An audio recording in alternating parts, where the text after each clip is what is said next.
papelo soka aisea sorry lembang ko suya ga kale file media mas business ro ko inga ala me manyo business ko mai dong la pisi ai ole soli chula fono le mai la pisi company business lung mo la pisi awala pasi fala inga lo bis ala me ke fia parts ama ilaw si parts malo mercury if I told you to find lo mal matangal wengo puna o for natural masio sia manga hasu ka nga wa electronic waste ka wala lo rubbish kame.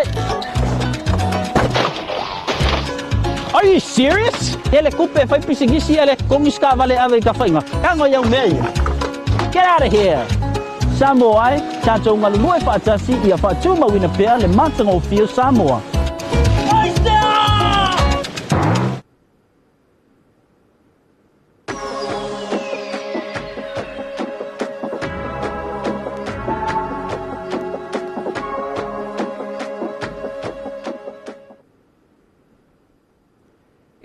Fia e whaafelo ai atu i le mai moa whaafonga mai al mamalo o le tātou atunu o i le nei fo i tae au talo whalawa ma lo le soifua manuia ma le langi e mama. E le ngata le whaafonga mai e Samoa i Samoa nei ai whaapea fo i le tātou atunu o lo mai moa ma whaafonga mai i atunu i whafo.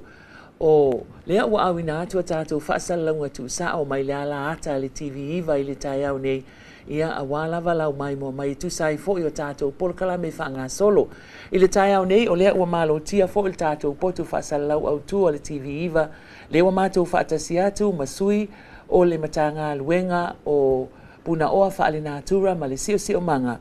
O le sunga ia fia so i tamali i sia osi ia whaapea fo i ali i mua se toa apo. Ia awa le tātou whaatalanoanga le nei tai au whaatalo whaatu i rua sunga ile nei tae au ma lo le soifua manuia ma le langi e mama.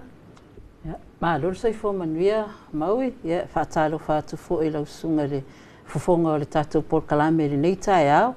Ia me se fo i le fia whaatalo whaatu fo i le malo le atunu o mwhai o na mai mua mai, ia mamaua mai ia le tātou whaatalo tanoanga le nei tae au i lunga o le tātou upenga te whailangi, tā lofa ma lo lava le soifua. Ia, malo whaaftai tātou tau whai wha malo i le nei tai au, ai aua o le tai au, fo le nei o le aso whaai o ngā luenga. Ia ma le aso tāpenanga a le tūpā malosi, le tūpā o tina walo lātou waso whaapitoa. Ia, ai tātou talanoa ia o le ase tūlanga o iai ia tāpenanga tātou mta ngā luenga, ai mai se foi o lau tau mata whai oi, fia so. Ia, whaaftai lava maui, ia, te lo le vaenga ne o tātou porkalame foi lea whaau e pe ona iai, ia tātou porkalame ia sa whanga solo atu pe i lunga le tātou TV iwa. Ia e whaatau lea le tātou ngaluenga lea o le au ina mai o ota fo ia whaate konolosi, ia ma ota e alu le tise po le e-waste drive. Ia lea sa amata mai le asos furma le whao aperila. Ia se ia ola le asos furma le limo o me pe amata wina ia ua fava yaso i le vayaso nei o le vayaso la le o lumana nei o le vayaso muli na le tatu porkalame ia le sa tu ina tuai le avanoa i tua i o tatu ainga i nuu mafio anga ia e au ina ia tatu ota ia e pe ona whaamataratala mua atu le porkalame e iai toaster ia o me foi e fai sanduisi, tipoti wila, ia o wili e alu le wila, o TV waleanga, ia aile ngata foi leo ota ia wha teknolosi, ia computer, ia o laptops, o telefoni, ia mawaenga whapena e pe ona tanga ima ia tātou wata. Ia e fia lava la e whai loa o lewa whawa ia sor po kalame, ia ma waaia lava ia le tali mai fo ia le o tātou wafio anga ma ainga i tua i le tuina mai le o lato ota ia ma tuina atu lai vaenga ia wa oma ona filfidia fo ile e tuu iai wa iai pins po kalone wa oma na saunia le mtanga luenga tuina atu ia tātou stations ia e anga iai ia ainga fo ia mo le tuina ai o nei o ota whaapitoa ia maao ina mai e pei ona iai o ananafi la o nei ia le tātou collection o le vaiaso nei.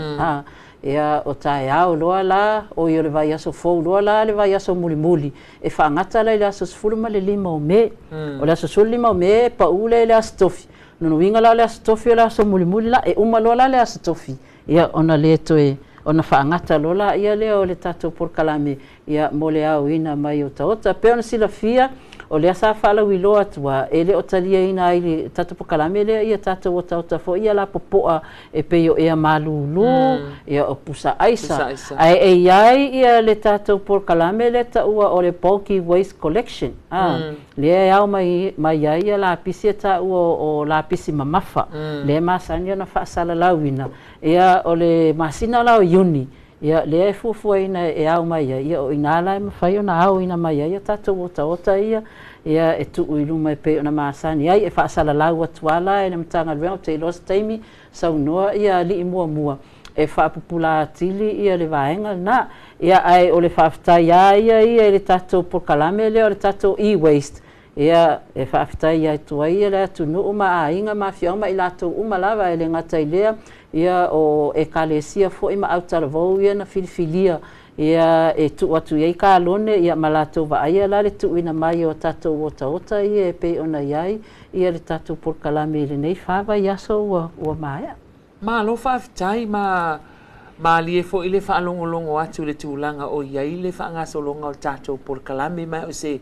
tūlanga tāua te le tali mai al tatou atu nuu fia so mali mua. O lona winga o la ua iai lava ia vaenga wa umana filifilia e tuu iai a tātou ka lone ia wale a oina o la pisi nei. Ia, e se fulu mare tolu ia tātou no fuanga. Ia safa ailoa o le no fuanga, se fulu ia no fuanga hoi e kalesia i autalavou. Ia matatou no fuanga la e tolu e pe ona iai ia le Maina Supermarket le i Wailima Vauala. Ia o le Star, ia le wharaputonga le o le Samoa Tokelau Association of Recyclers, le i Waitele. Ia ma le nofuanga la le Kako Association le o le SWOMA, le Samoa Recycling and Waste Management Association i Tawhaingata. A o tuala ia whioanga, ia o le ekalesia e whakasa i whalea siu, o le e whakasa i Manonouta, o le ekalesia Metotisi i Sātawa, o le whakasa i Malae Malu, Katoliko i Satitoa. E whakasa i Taelefanga, o le e whakasa i Eva, o le e kalesia asfito e toi whio mai i Wailele, o le e whakasa i Whatoia,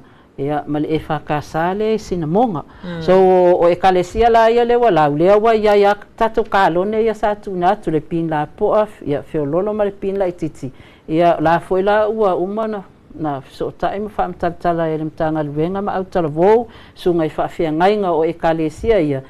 le awala fo e monitor ma wawa ai ia le te umaluina ota ia se ia o inanga ai atu ia le ofisa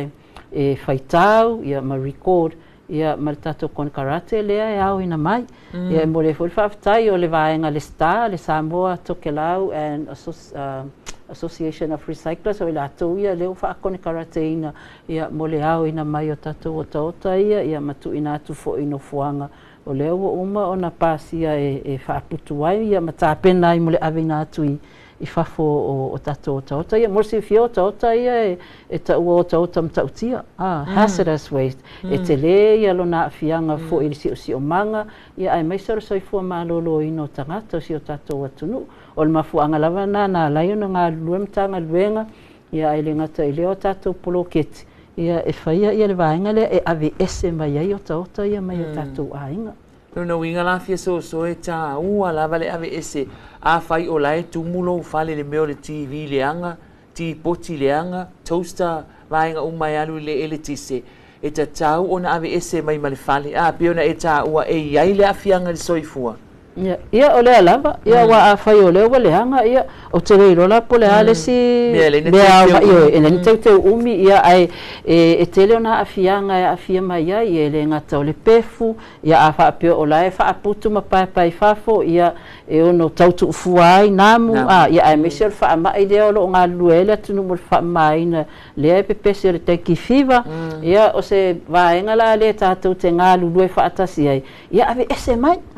ave ese mai o lewa iai le au nanga mal pokalame whaatino ai ia ai taimina rastina whaatau e se toaster forward lo matua ia pe a whai o laua leanga ia le toaster ia mtaatia le whali ia o le avanoa le nei ia e au mai ai so o le tatalo wala mtanga luenga ona la le to e tasi le vai aso ia whao ngā le avanoa a whai lava o lai ai le ainga o le whatu a maua mai ia le tatou porkalame ia o le e tasi le vai aso le mwhai ona e a ngā iai ia i nofuanga ia pe ona o ta ua ia e momoli iai e sa ili ala e oere nofuanga la e lata ane ia te oe ia e momoli iai ia ota ia matu ia te lato ia e ngā lua toile ofisa Marcon Karate molo na ave e seina mai Malo whaftai lea fo ila ua manino le vaenga lea. Ia tātou se ea tula ia li mua wa o ia leo lo ngafa ma vaenga fo ia o la pisi e ta ua o le solid waste. Ia sauno ia li mua. Ano whaftai mau ia e whatala whatu fo il mai mua whafunga mai le tunu. E nana si whapi ama lava il sauno nga fiso so tūlanga po kalami le whanga solo te minei. Nere pion tau e fiso so neo tota e matautia. O no mea no fausia mai matautonga neo tota. E a fia te le soifu mara ele ngata nal sisi o manga. Pe o te leo tūlanga e pion tau o le aunga fui leo po kalamelea. Ia ave ese mai a inga wha mamatua whare mtua mauta. Ina ia mautino sanga le mu. Ia wo ye leva non nei o le foto afa atino leo se proketi fa pena tanga renga. Ele ngata foi la le foi titilo le fatasi o de se titilo tanga renga pola le tadi mela tunu pola fu le tele o ai tuinga o tota ne le mo mai le porkaram ia na fu le afa pela fa wa ile ngata foi la po ia fa pena foi na titilo tanga renga mo savai te savai ia fa pena fi manono ma polima ai o peonta o fiso so le vai asumon bulio vai so fo tu langa le porkaram ia afa pe misiar vai so de ia le ota ofiso so masina fo le a faatino le pokaramele o le au ina mai o la pisi bafa mo le pokaramele e faatino e tasanga uma tai tolu masina faatino o aso e faatino ai masina fo uni o aso lulu uma lava e fai ngofia ia mo malu la tunu na le la ifua pusa isa de la fiera pusa isa la pisi mafa pena pokaramele na le la ifua lava iluma mi fata la pisi masani ia no atuale o tato kon kalate ia maavese mai o le whanau nau ta inga la vai le mtanga luenga man malo ia awane stock by au ni whaputu tua mautam tua lawa no afianga ia au le tūlanga ia le awa ia tato no fuanga i tata whaingata e mawhai na avatu ia o lo fo ia tato paanga ia recyclers in whainala to whaongau tauta ia pe au inatu o le situ langa fo le manatua o nei o loa e le tango fie tu langa e vatu fo tuanga fo mala tunu fa nga le ia umina nga wa umina nga e tuaina ave mautota ia fa nga de fa tausi le fa pepenen o loa le ia wa e peonta ue ni me tango fie e o fa te inga ia mo ia o TV tuai sa ia so ia le la popo ia tuai ang de ang tuai ngana o time nei wo mai smart TVs flat screens ia anang ta yo TV la fo mai tau vina tanga ringa tata fai ngata o le tele o le titilo le tele o tuai nga TV wala o te la foi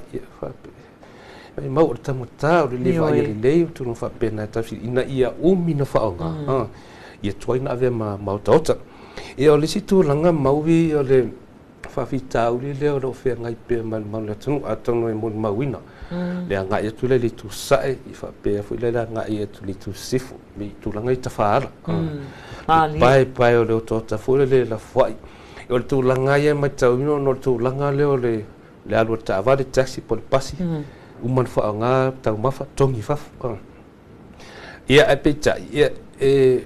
na wasu asi sila ia le ngonga i o whawhitau ia. Le fia va ai o se fure tu la le pai ya me se pa tere ti mu ta fia ma o lo taxan o tu nga fintana ia o le situ la nga ia tu fo ia tu fi anga manu ia o aso ia to la titi ma maru ia tu la nga lo sala isa vat al termine wa ia wa access ta mai tu la nga lo iske o fa mo fia na access ta ia na le umar fa ta fa lo sa va va mi mai uma ko tongi ia tu la nga na o le fa fitau di e nga Ala fo yo fai mo fear fo mau ia mat fa fonga mela tu afa pete malanga ta vale a umana fa nga plale me ta ma fo fa nga ia le pepa ile la lava po twist la ta ti peto no ta vale po le pasi pla lava ata no fale ia ta pena uma me na tu no fatala pisi la tu lodi a mai el fai ngo fio le fo a aperto nga ia ta ua lava fa ma fa yo la tu no ia me se lava ta to taulanga ni mal ta fata ni pia ia mo se fia ia ni taulanga pia ia wo mo fa tu solo ta to karo ni la pisi public places ia i mo nu e tau vaiala ia mo le fa ngaina le mo na fo ia to tai bo no fo nga pia ma ro ia la tu pe i pensuna ni mo nu ia fa pena fo vaiala ia la wo mo sa ni tanga ringa ma no karo la pisi e la fo ai e ma tau ina fo tau sanga fo waru ia pe taringa I malai fa e wanga fa no o le AVS o ia ka lo ni mat fa la ngaina a le tauna malanga ina ia mamaru atu no feo ia fa nga i fa tu ia le rapisi ina ia mauti no mama le o le tato taulanga ia mesera tu no ato ia o le tulang mon mune fio o se tala no mai ne vanga tulanga le tato prokalamero le au no rapisi masan mai nu mafia anga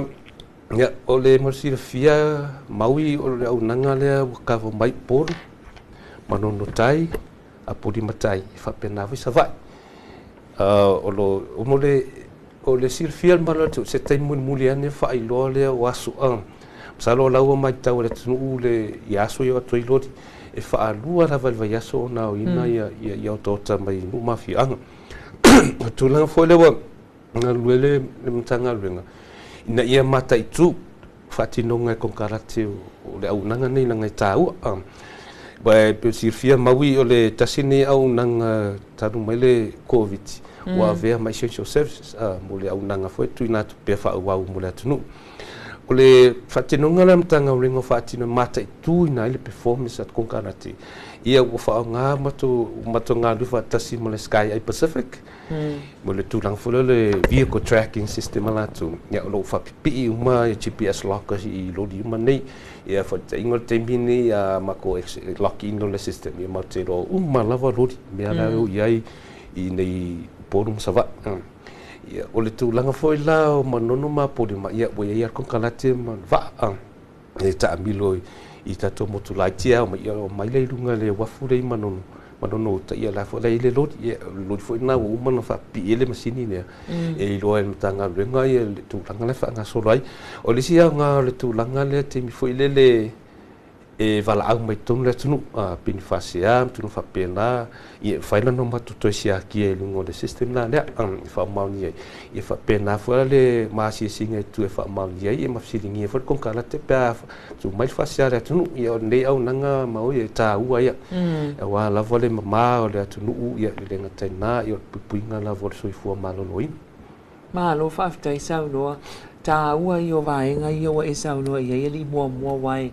ele o a pose lilo le sila al tato watu no le tulanga le o le fa o ota e peila ona e ta ua i o le anga e tu le sa ele mato pito no ia o le ngal wenga le o lo ngafa ma komiti tina komiti tu mama ia o lo ngalo luea nai tina mata mai ta i o le no I le tau fa mama ina o ta faala e fiu fo e uma ona fa mama nei to yo mai le si taimi o le mea lava e tasi ai pe na mali la saunoanga o le tato watu nu lava ai si la fia le tato watu nu wai e fo po kala me na nga e mai sui o le pulenga o tangata ta fa mai mo mai o le lato pese fo ile le tato watu nu ile me o le tau mafai e fa mama fo ile a watu risi nga e mai mal tato watu nu wasi asi mai atu nu e mamau ia o lai fa fonga mai tato watu nu o la to ia nga ia tu I pasi ia po taxi la pasese ia po le mamalu fo le atu nu wa to futa vale uma ia mo le me fo le na ona pe fatala le tato fa nga ia le upulia na le uma tau mafa pe tau sami ia tongi lo ifaf pe ko ngia ku ngale le vai vao ngale ai le sila fia e tangata nei o le vai vao la o vai vao nu uma fio anga e uma to ta pena fo ia la to pe yo le tasi le tūlanga e se le tā ua lau toi wha manatu nei tai au, lai wha fonga mai mo mai tātou atunu, ia o le tātou ngā luenga e whai wha tasi. E le na o le mta ngā luenga o puna oa wha al nātura ma le si o manga, po o le pūlenga o tangata tā whao, ia po o mātou fo i le tau tala atu i lunga nei. Ai o le tātou ngā luenga e whai wha tasi, e o fo i lai ino whanga whai tele le pe o na moli mauina, o i lai le Friendship Park, wao inala e masani ona o wala tu fo ia fia o koleni ai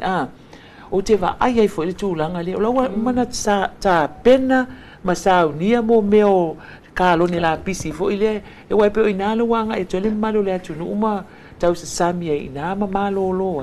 ai o se va inga fa no isi time ia na umana fa me tau sami tu atu lunga o ai fo la ai lunga laula e watu tai fau ma to e fe avea ila pisi ia e pei o le tāua na o lau whaamanatu nei tai au, a wā a tātou le ngā lue whaatasi mal tātou atunu, ia e le aia se mea e mawhai o na tino mai ma tau nu ui manuia. Ia ai, toe o mai lai i fia so, fo i lea i le tātou la pisia nei o le mea tau chemicals, whaina e sau nua le vaenga lea a fia so. Ia, malo la whaftai maui, o le mo le silafia ia o tawhaing o chemicals o stasi o tau foi ia matautia ia mo le silafia foi ia ona o se o tātou atunu e laititi ia o atunu o whaafitauli e le whea ngai a matunu ia la iti o le Pasifika a mesia ia tātou ia o speon silafia ia ona o le lava le tamau a inga ia o le lava fo i o resources whaatino mo le vaenga lea so o tātou chemicals la ele mawhai ona te aina i o tātou landfill, i ta whaingata. Pa o lo o iai vaenga o lo o ngā lulue ai, ia le mata ngā luenga, ia ma tātou pāanga, ia me se foi o tātou poloketi. O tauta ia e taua antoi whaafo i whafo. E taua antoi whaafo i whafo. Ia e me se la ia te lātou o lea e au maia ia vaila au i tutonu. Ia ia whainga paenga e tau na stoa le ia matoi whaafo i whafo. O lo ngā lua terminei o lo ia le mātou storage fo i lea o lo o i ta whaingata leo lo ngā lulu e ma le porkalame ma le SROS. Ia mo le au ina mai o tātou vaila au i a mese ai i aonga, i tua i aonga. Ia o lo ngā lulu e ai. Ia o lo tamwhaia o chemicals e whaingata aonga dispose. Ia o lo tamwhaia ini au wala fo i e le ngata ina taungofie, whaingofie. Ia awaina i ai se awhianga i tātou si o manga, ia a mese fo i o le au whainga luenga o lo o ngā lulu e ai. E chemicals ala e mwhainga neutralize le tātou vaenga ia le SROS. Ia e mwhainga ngā lulu e lātou i au wala fo i whaona po nei. Ia ma le wha scientisi e mawhaienga neutralize ia tātou chemicals ia ai o tūlanga na o leo o tau mwhaienga lulu e ai ia masa iri fōina ia tātou seleni ia e tau e ona tuuina atu ia tātou vaila au ia ia tunu e mau o la whawau e sau loa fiso so i le tūlanga lea wa o la pisini o la pisini tautia pe ona tāua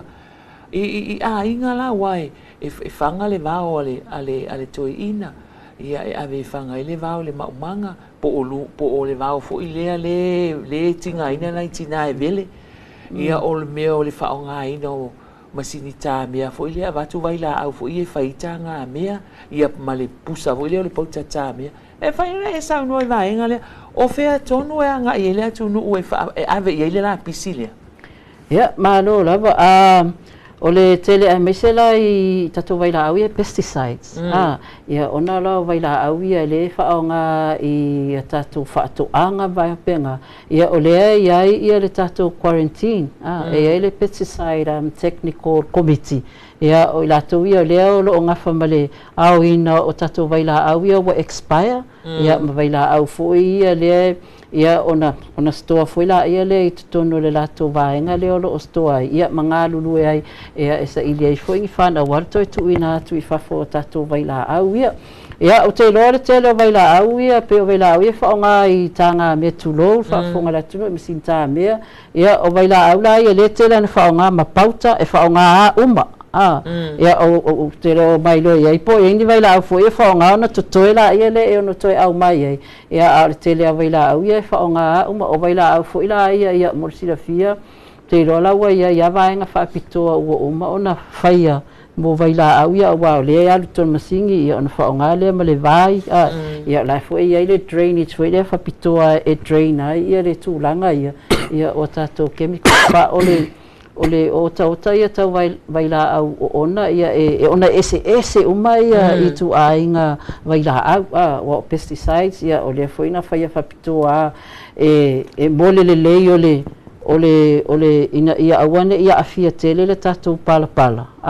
ai ina ia faatama ia aila ia tulanga o manu faalafua ia lea ia afia ai ia e tatu faatuanga so o le tulanga la nga ia le o matou nga lulu ai ma le tatu vaenga le o le pesticide technical committee ia i le auina ia ma le mata ituina o tatu vaila au ia wale toe aonga ai fa fela mo meo tingi fangu vaila au matulanga fa pena e ma fai ona ave le ainga le lato fatala pisi foilia ia o le tulanga na le o ia o le o au fa atasi mai ia tingi fangu ia o ia tulanga ia vaila au ona e le o ia fo ise vaenga fo ile mo le taimi nei o le fo ia va ai le mtanga luenga ia ini au wala fo e tau mafai inga ia au ese mai ia tatu containers ia fa mo vaenga ia o vaila au ia mafapito fo ise au wala 3 tai ia le tulanga le ma lo fa tai awa o lesila tulanga le te fia fisile to mo meo atingi fangu fo e ta pe o ipu o tingi fangu ia wa yeli stanga ta lo ia o lo tono la pisi ona avele lungo le fatala pis e ia ise fa te ngal vaenga le ini afianga o le vaenga le pe ave tato la pis fa tele ia o lo wa ina mai fa tai tulanga le pe tulanga na le ia ma tu foi tu ta so ai le me fa mo le tu mama po tu lang na pe ta e fa na fo lu le fatala pis ma tu foi la ia le uta sila foi la ta to lo li fo nga termine la o lo ling na ta o compactors e o min la pis ia mo foi ona fa ilo ta to ko kala ti uma tu lang le man pui foi la foi na tu lang ia fa nga ngo me finga nga ta mo ia tu lang na o to lang foi o ting fang ta e mai ta ele se fai wa ele sim ta uti o ia tu lang le pa o le tu lang le va fa la e ta fai ngata e fa pena foi vai ata mo le la fo ia le tu lang lo fa tino ia no fo nga ia fo ila pis ma lo fa tai le o manino fo ila le va henga ia wa fo ile le malu pui o le soifua o le tato wa tunu ia ai manatu e la foto nei ava no po ani si va nga fia so mali mo te lua fia sa no ia i le fanga so longa o tato por kala melea awa o le sofia fo ile fanga ta ile tato fa la wi lol nei sulimo le masina le nei ia ele o toi mama se taimi ia ona fa amuta le ale o fa fonga mal tato wa tunu ia fia so mali mo ia o le ava no le nei e ave ia la pisi ai mai se la mo meo la pisi fo ia po ota alu le wheel o vai ka fo ia electronics mo meo e-waste ia la foto nei ava no te lua toi sa no ai ia ma lo lava faftai movi ia ole taulongo lava ia o fa nga tau ava no ia ele ngata tatu por kalame le sa fa la wilo a ko tatu e-waste collection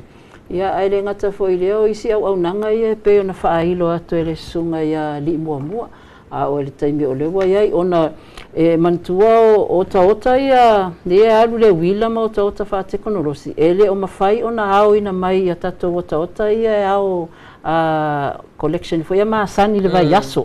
mai ainga ele o fa atanga ina so ole tulanga na lai ona fai le tato por kalamelia ina ia o ese fa pitoa mai ai lava ia ota ia au ai nei tu fatasia mal tato channel waste le au ina mai i ainga so ole ava noa ole vaenga tāua lava lea mō tātou ia mai se na yo tātou ainga foi e tua ia o ainga e whaingata ono mai e momoli mai o taota i ta whaingata ia o nei ainga foi e ausange ia o le ai o se taavale ia me se foi o le taungata o le pensini wa ia e whewa ia mai le mamaola ia ngai mai ia o le wa ia le avanoa le anga ia tātou no fuanga toi whamanatu a tātou no fuanga mo le vai aso muli le ala asau o le e whakasai whale asiu o le e whakasai manonouta o le metutisi sa tawa e whakasai malai malu o le ekalesia katoliko i sa titoa o le e whakasai ta elefanga o le e whakasai eva o le SDA po le ekalesia sfitu le vailele e whakasai whato ia e whakasai sinamonga ia o le Maina supermarket le lunga i Wawala ia o le Star le i Vaitele ia ma le suama i ta whaingata so o so se vaenga lava la no fuanga ia te lata iai ia a nga iai e ave iai au tauta ia ma wha o ngā tau ia le ava no a whai lava e se vaenga foi le fia mamlama i tu ainga o tauta o lai ele o malama manino ia me whai ona wala au mai lua valutasi ia le matou numera le ta whaingata ia olo iai foi le Facebook page ale mtanga luenga ia mfaianga na chat mai iai ia ona whailoa mai le ia matou ia matou e whamanino atili atuai ia le vaenga lea ia o le tatou poki collection den sauno ia ali mua o iai ale masina whapitoa pa o le mea laua iai o le ia o iai uni e iai ainga ruia laua va ia laua o whaaputu i lumai ia pauale va ainga foi le tatalo le ona sai se ia o ale masina whaatino i le taimi au mai ia ona avifolola ia le luma ia wala a whaaputu taimi nei ia laila tele ai nisi afianga foi le wai ele mafai ona au ina mai ele kon karate le watu e ala pisi masani o la fo ia ia taimi whaatulanga ina ia o le vaenga ai o lo ia uni e al watu ala al fasalanga mtanga lwenga e fasala watu wa ia o masina nei o lela ia le tatu por kalame le o le auina o la pisi mafa solulu uma lava e fatino ai ia avifolo iluma la pisi mamafa ia ile taimi le mo lo na auina mai ia o isi vaenga ia sa failua ia o le ngā lulu e fatasi lava me se foi nei weekend ia o le la tatu wanga ia tue fataua ia tina o si o tatu watunu ia a le se me alofa ia me alofa le fa mai le tauta o me alofa silia le ia o lo walu ha o me se mai ia o tauta ia ngai tumu ia tua maota foi mla le o toi fa ngai na o leanga ia a mai tatu por kalame le ia me alofa na so ania ia tina ia mo nga luenga fa ma awai pe o tina lava o nga fa male fa maina ia o tatu ainga ia o maota malawa ia ngata fo ilea ia o tua fale ia fa isa nga luenga fa na so soani tina ia mo le au ina male fa maina ia tatu nga luenga nei ai fa aftai tele lava fa aftai ya te la to o tali mai tatu por kalame ia mai se fo ilea ia mo le fa aftai tele lava isunga i fa fia ngainga falitua ia o tai au taravoma e kalesia uma lava ia lea o mata i tuina ia lea uina ia o tātou o tauta ia e peona whaeloa atu ai le tātou e-waste drive ia o loo alu i le nei masina ia lea na amata mai i le masina o Aperila ia te wale toi mausa ua wanoa ia e moli atu ia whaamanu ianga ia mo tina o malava o si o tātou atu nuu aftai tele molo o tau sao ia inga luenga tau o tau tari wha maina o tātou ainga ia wha maalo wha aftai tele la o tau lango ia ili tātou ngā luenga whai whatasi o au te ilo tina ia o i lātou fo ia o lo maalosi o lātou leo e tau tatala fo i lea ma wha atonu ai ia nai whanau ia mo tātou ainga ia wha awau ai pia e tu ia i pena ia tātou whanau i le tūlanga o le wha la pisi ia mariteu ina malu le lei o la pisi po fea lava e alu iai a mai au tau mafa ia teu malu le la pisi ia tātou te ngā lulu e ai awa o afianga uma ia ele afia ina o se totas e afia uma ia tātou e afia ai o ele wha la pisi ia afia ai fo ia wa afia ai foi tangata lai ele o fa lapis so ona afia ngaunga ia ai fa manvia te atu ia le weekend ia male aso tina o masi o tatou atu ia fa manvia tu foi tamama fa na mo sa ilingo ia oni mea lo fata ia mantua la so tina ele ona ai tama Ia whamanuia tu fo ia rastinga I lau stinga le whonga le Porokalame. Whaaftai. Ia, whaaftai saunoa ia. Se atu ia li mua po le ase isi vaenga te fia saunoa ia ia ele I whaamai eina tātou talanoanga. Ya marofa tai mau to langa na wa ta fa I matu sa no nga fi so pa wasi tu langa fi fa popo le tato nga lue fa tasi o le nga lue nga fa tasi u mala va tato ya ele sause di sila fa mamasa mo Ali o tato nga lue na fa tasi na ia tu fa tu mawina le matango fi o tato tu no ia matu langa le le avio fa mamafa ma fa taua pe o si tu langa le te fa popo atu ia avio fu le neva no no o tama ia ba foi fama nianga tawala tu foi le fianga limista I tamata ofisili man tanga ia moli tuai ma to mo onga fama nianga itina umala wo sa moa ia to moa se asta tina manuia ia marfia ia se tu lang le fa popo mo tu sa malta to kalame ia malo fa aftai sa noa li mua fa aftai foi sa noa fia so le tato Porokalame o te talitonu ia ua no fofale foi ai mafina ngalo lo tātou atu nuu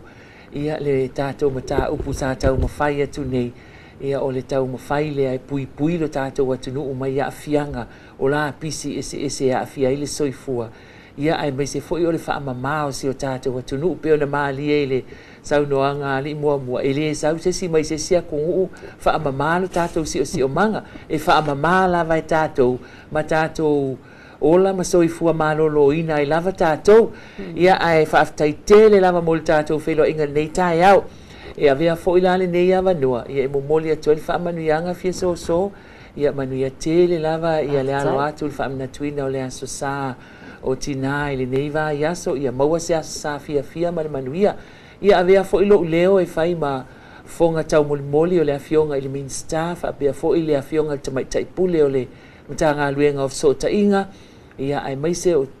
o le pulenga ia male au whainga luenga e mo moli atu ai whaamanuianga ia mo tina malava o Samoa e le ngata o Samoa nei whaapea Samoa ia tunu mamao o lo o mafuta mai le nei au nanga ma le nei tautua ia o tau maua se aso Samanuia fia ma le file mu I le alofa ma le anga le leo le atua ma tai atu ia ilo tau soifua e au lia I le manuia a o tātou Porokalame na ma le matanga luenga o puna oa whaale nātura ma le si o manga I le nei vai aso le sunga ia fia so tamali I sia osi whaapea foi ali I mua se toa apo ia mo le tātou Porokalame le nei vai aso se ia aulia se taimi o iluma tātou toe wheiloa ai mo le taimi nei ia whaasoifua ia Moli aku le nganga whafkai le ngai kuar kakoainga. Ai whakari mai whoi lau rua ngai kuinga. So se wharamalawe lek ngu, whoi ponga, maliu, e ave la pisi ka whainga. Awa a saule lo la pisi, kumunga o la pisi le wharamalawe. Whawhelo usua ka, ai sea.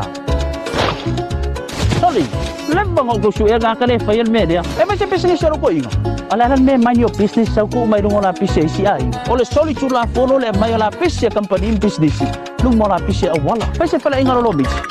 Ala me ke fia parts ama ilaw si parts malo mercury. E fa tolu no fa lo mal matangal wengo puna o fa na true ma sia manga. Hasu ka nga wa electronic waste. Ta wala lo rubbish. Pame. Are you serious? Ele kupe fa pisingisi ele kongiska vale ave ka fainga. Kango yang me. Get out of here. Samoa, chacho ngalungoi fa tasi ia fa tuma wina pea le matanga o fio Samoa.